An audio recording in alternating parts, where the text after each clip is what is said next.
Bonjour, bienvenue sur la maïeutique. Aujourd'hui, nous allons parler de l'ennui. Donc, pourquoi nous nous ennuyons, d'où vient l'ennui et comment gérer l'ennui. Alors, j'ai une petite anecdote pour introduire ce sujet.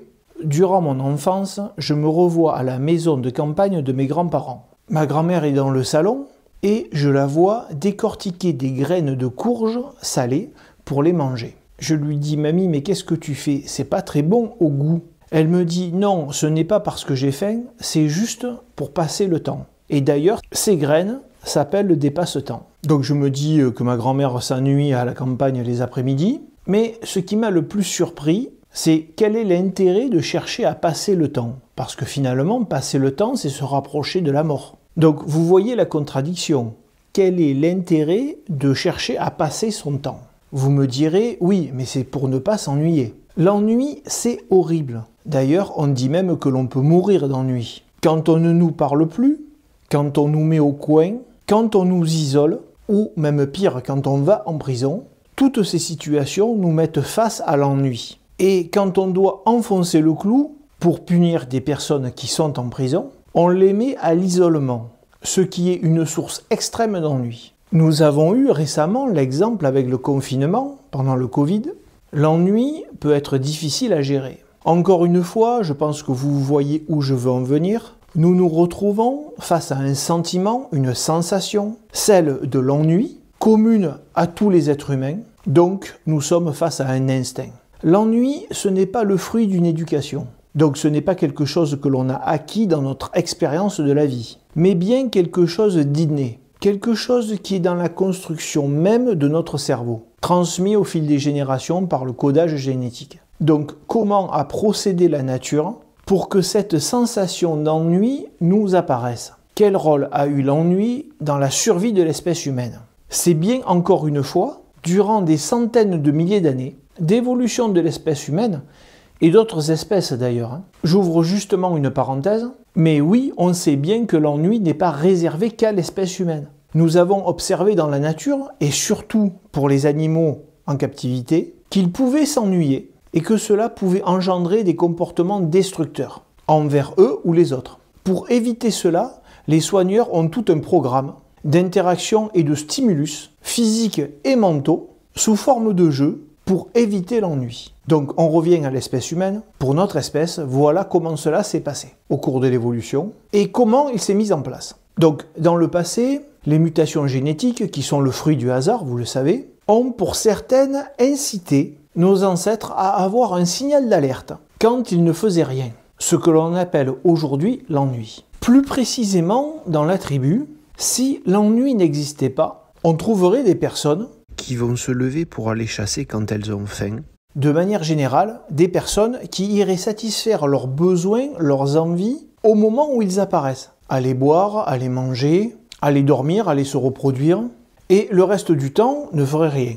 En même temps, ces personnes sont en concurrence avec celles qui ressentent l'ennui. Les personnes qui vont ressentir l'ennui vont bien évidemment satisfaire leurs besoins, mais auront aussi une sensation désagréable quand elles ne font rien, quand elles sont inactives.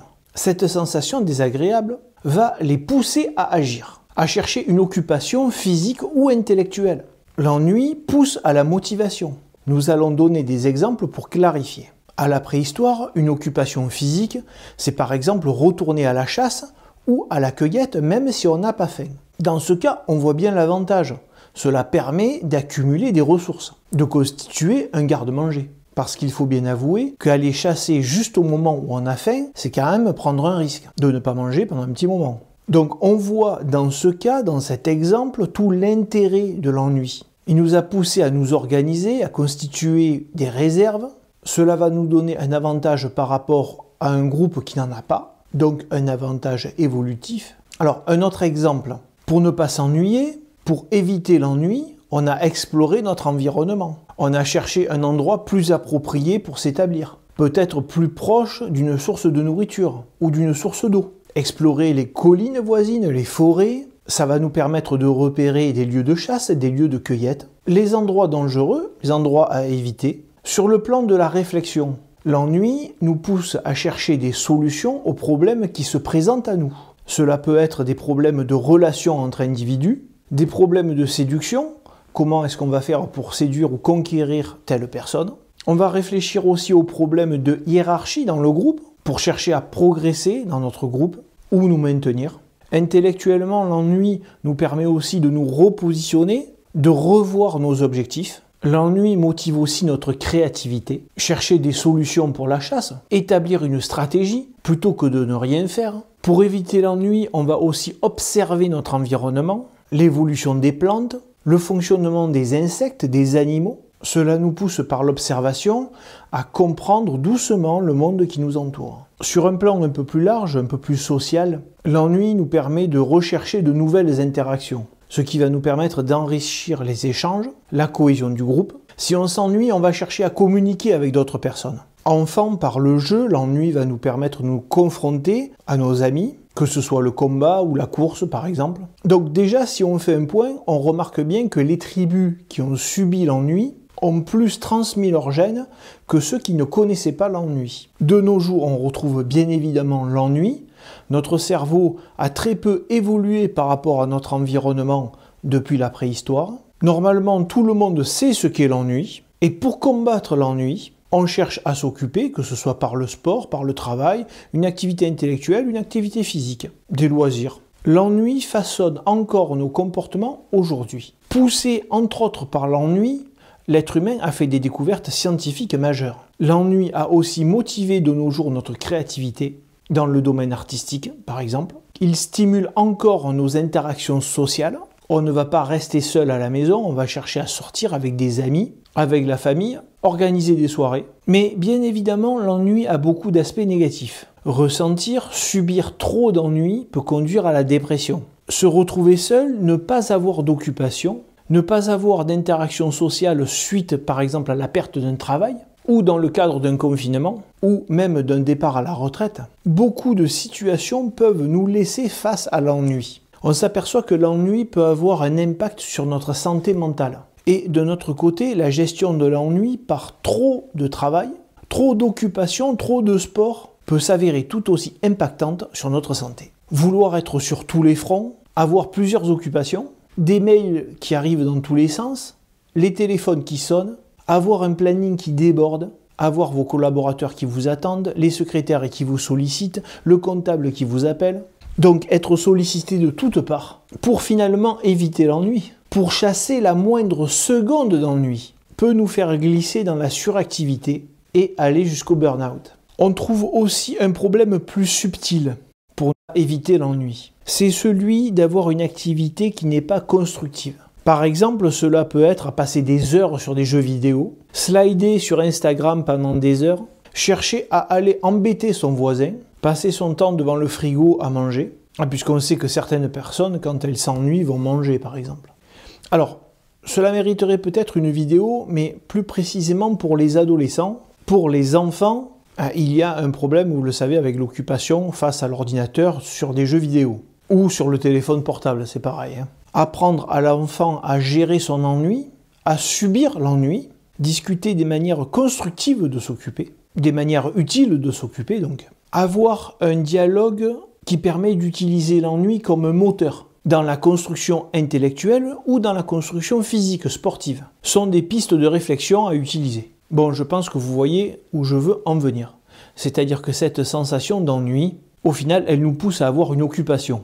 Mais le problème, c'est qu'elle ne nous guide pas sur l'occupation à avoir. La sensation d'ennui ne nous dit pas « occupe-toi de telle ou telle manière ». L'ennui nous dit juste finalement « occupe-toi ». Et comme on doit s'occuper, on pourrait très bien s'occuper à creuser un trou toute la matinée et à le reboucher l'après-midi, que l'on n'aurait pas ressenti l'ennui. Mais pour autant, on n'aurait rien fait d'intéressant. Donc c'est bien par notre raison, par notre compréhension du monde, notre réflexion que l'on doit faire les bons choix, pour nous occuper mais de façon utile.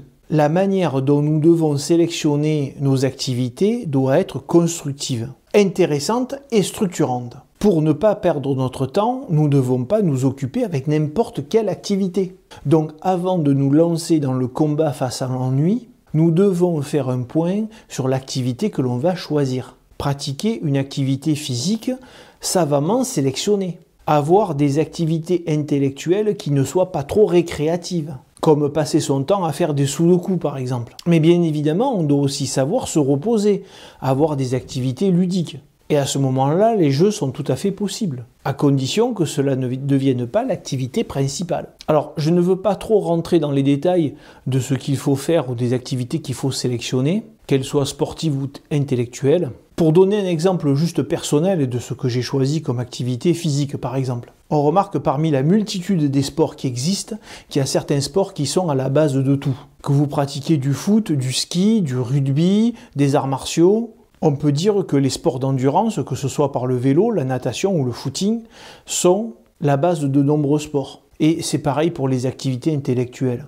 Donc, comme je l'ai dit dans d'autres vidéos, c'est lorsque l'on est jeune que l'on ressent le plus nos instincts, car ils ne sont pas encore modelés par notre expérience de la vie. Donc les jeunes ont finalement encore plus cette sensibilité face à l'ennui, l'envie de ne pas s'ennuyer par les jeux vidéo. Donc il y a en fait une réflexion à avoir pour organiser la journée sans trop souffrir de l'ennui et sans pour autant perdre son temps. Bon, si on résume, il y a plusieurs pièges finalement à cet ennui. 1. S'ennuyer, c'est déprimer. 2. C'est pour ne pas s'ennuyer de se mettre finalement en suractivité et d'aller au burn-out. Et 3. C'est finalement pour ne pas s'ennuyer, s'occuper mais avec n'importe quoi. Ou du moins des activités, comme on l'a dit, qui ne sont pas constructives. Vous voyez qu'une fois de plus, il faut traiter l'information de l'ennui que notre cerveau nous fait ressentir par la raison pour ne pas être victime de nos instincts.